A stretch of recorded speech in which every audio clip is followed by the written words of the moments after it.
আমরা প্রবাসে থেকে ডলার ইনকাম করি, সেই টাকা বাংলাদেশের অর্থনীতি সচল করে। অথচ সেই প্রবাসীদেরকে নিয়ে অনেক মন্তব্য করে। প্রবাসীরা এয়ারপোর্টে গেলে 2টার বেশি মোবাইল আনতে পারবে না, ব্যাগ কেটে মালামাল চুরি করে নিয়ে যায়।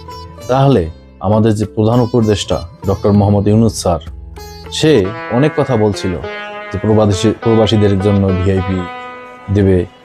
এখন কি দিতেছেন ডক্টর আসিফ নজরুল?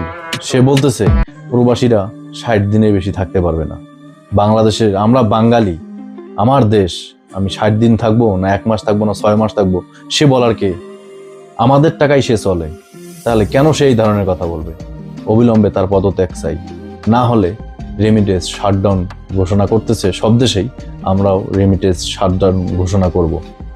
আপনারা সকল প্রবাসী ভাই ও বোনেরা, আপনারা সবাই রেমিটেন্স শাটডাউন করবেন যতদিন পর্যন্ত আসিফ নজরুল পদত্যাগ করে নাই এবং ক্ষমা চায় নাই।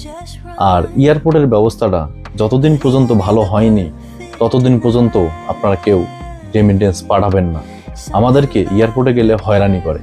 এয়ারপোর্টে যে কামলাগুলো থাকে তারা আমাদেরকে মূল্যায়ন করে না, তারা অনেক খারাপ ব্যবহার করে আমাদের সাথে। এগুলো কি ডক্টর ইউনূস স্যার দেখে না? অবশ্যই দেখে। তাহলে তার পদক্ষেপ আপনারা নিতেছেন না কেন? অবশ্যই এটার পদক্ষেপ নেবেন আপনারা। অবশ্যই আসিফ নজরুল আছে, সেজন্য প্রবাসীদের কাছে ক্ষমা চাই। আমরা ক্ষমা করব না তাকে, এবং পদত্যাগ করতে হবে তাকে পদত্যাগ করে ক্ষমা চেয়ে তাকে চলে যেতে হবে।